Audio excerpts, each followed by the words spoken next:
বৃষ্টি আসছে, আমি ভিজে যাব। গরমের দিনে ছোট্ট টুনি পাখি খুব কষ্টে ছিল। রোদের তাপে তার ডানা যেন পুড়ে যাচ্ছিল। একদিন সে বনের ভেতরে উড়তে উড়তে হঠাৎ একটি বড় তরমুজ দেখতে পেল।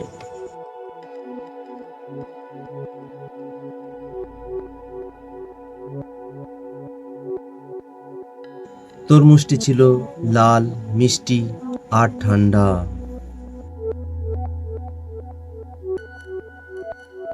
ছোট্ট টুনি তরমুজটির কাছে উড়ে গেল।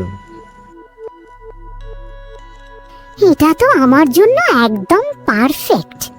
সে ঠোঁট দিয়ে তরমুজ একটু একটু করে খেতে লাগলো। পেট ভরে গেল। সে খেয়াল করলো তরমুজের খোসাটা বেশ মজবুত। তখন তার মাথায় একটা বুদ্ধি এলো। খোসা দিয়ে আমি ছাতা বানাতে পারি। টুনি তরমুজের খোসার একটি ছাতা বানিয়ে মাথায় নিয়ে হাঁটছিল। তখন খরগোশ তাকে দেখে হাসতে লাগলো। আর খরগোশ বলল, এই টুনি, তুই এটা আবার কি করছিস? দেখছিস না, আমি তরমুজের ছাতা বানিয়েছি। এতে রোদ বৃষ্টি দুটোই আটকানো যাবে। খরগোশ একটু অবাক হলো, মনে মনে ভাবলো, আইডিয়াটা খারাপ না। ঠিক তখনই আকাশে মেঘ জমতে শুরু করলো। ব্যাঙ লাফাতে লাফাতে এসে বলল,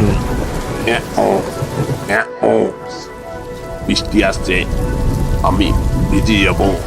ভয় পাস না, আমার ছাতার নিচে চলে আয়। ব্যাঙ তাড়াতাড়ি টুনির পাশে এসে দাঁড়ালো। তরমুজের ছাতার নিচে সে একদম ভিজল না। সে খুশি হয়ে বলল, টুনি, তুই তো দারুণ বুদ্ধিমান।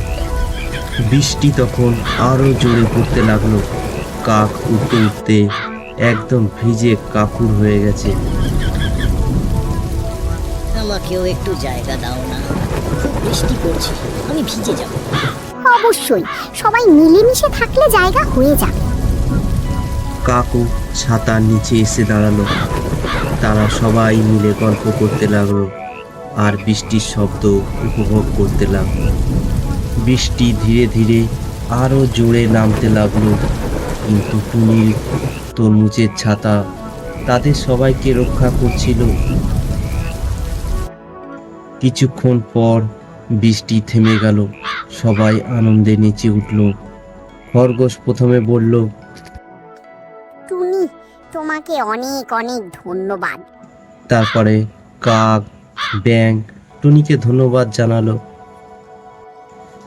সেই দিন থেকে সবাই টুনি পাখির বুদ্ধির প্রশংসা করতে লাগলো। ছোট্ট একটি তরমুজের খোসা যে এত বড় কাজে লাগতে পারে তা কেউ ভাবেনি। শিক্ষা হলো, বুদ্ধি আর সৃজনশীলতা থাকলে ছোট জিনিস দিয়েও বড় কাজ করা যায়।